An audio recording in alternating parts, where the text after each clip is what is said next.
So for my squat progression, before I even teach our athletes how to squat, if I'm talking about, I'm at ISU now, week 1, and we got freshmen in there, we got returners in there. Before I teach anybody how to squat, I want to go through an exercise we call breathe and brace here, teach them how to A, get into a neutral pelvis position, and then B, actually brace their core. So do it on the ground. So I'd have an athlete lay down on the ground, knees bent, feet flat on the ground. First thing I'm going to tell them to do is arch their back. I'm showing them what not to do. I'm showing them what a hyperextension feels like, and then from there, I'm telling them to flatten it out into the ground. So flatten out your back, they would flatten down, nothing can pass through there. Now, they're really learning how to tuck their hips.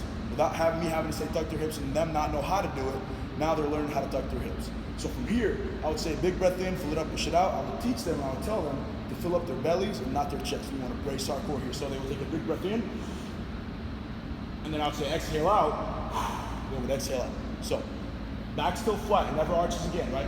Big breath in, exhale out.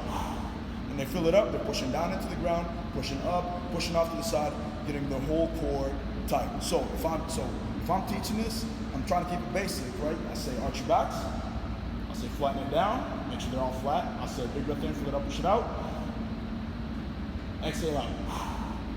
And we'll do that for about 5 reps. We'll do 5 reps there. Once we get that done, that's usually done in our warm-up. If we're doing a stationary warm-up that day, that's usually done in our warm-up. From there, in that same stationary warm-up, we'll start a squat progression. We'll do a bodyweight squat in that warm-up. So when I teach the squat, really, I'm trying to keep it as basic as possible. I'm giving them really 3 things to think about.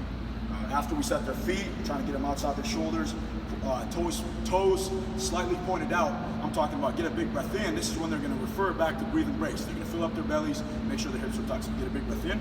Then I'll say rotate out. From here, we want to rotate our knees out.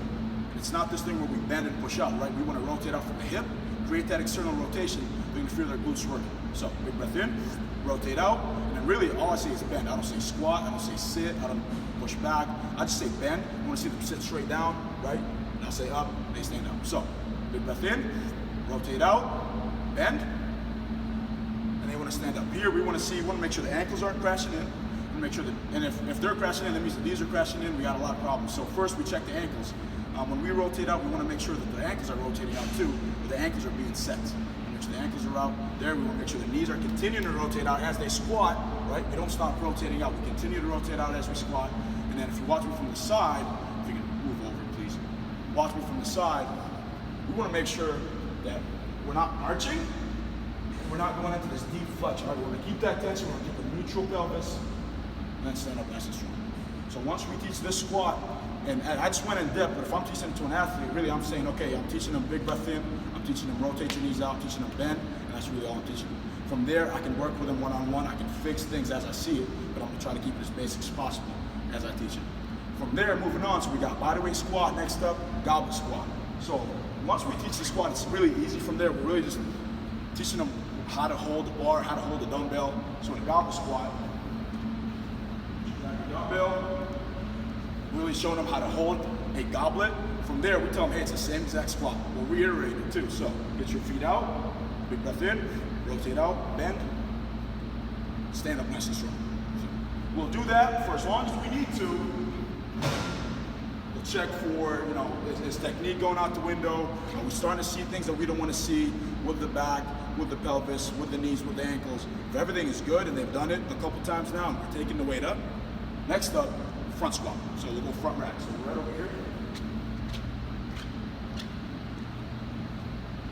So again, they know how to squat. We're going to use the same exact squat.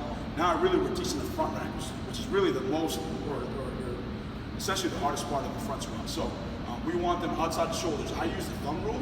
So it's the thumb's width from where the smooth meets the rough here. From there, keep your hand open, and set the bar on your shoulders. Elbows are high, bar is set on your shoulders. Walk it out. From here, set your feet.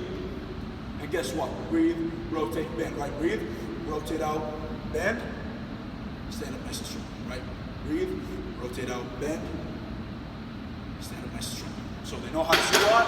We're just really, more than anything, coaching up that front rack, making sure that the bar is sitting on their shoulders, elbows are high, chest is up, so that they're not falling down or they're not holding that bar in their hands. So we do front squat.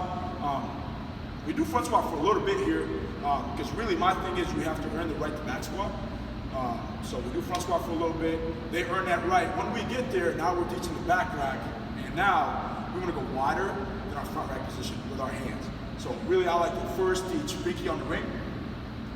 Grip the bar hard. We didn't grip it hard in the front rack, but now we want to grip the bar hard. Crush the bar with your hands. Put yourself under it. Then pull that bar down into you. Right, pull it down into you. Feel tight. Walk it out. From here, breathe, rotate, bend. Right, breathe, rotate out, bend, stand up strong. Here, we will talk about hip position again. We'll talk about how important it is for them to use breathe and brace. Because when we put a bar on their back, it's really easy for them to go into hyperextension, arch their back, lose their hips. So we're really going to talk about tucking your hips, getting that big breath in to lock everything in, and then rotate out, squat, stand up nice and strong. So that's really it for my squat progression. I do use overhead squats, but that's really part of my snatch progression. We'll teach grip there, we'll show them how to get the bar up there. We'll teach that squat. But really my squat progression goes body weight, goblet, front squat, back squat. Thank you.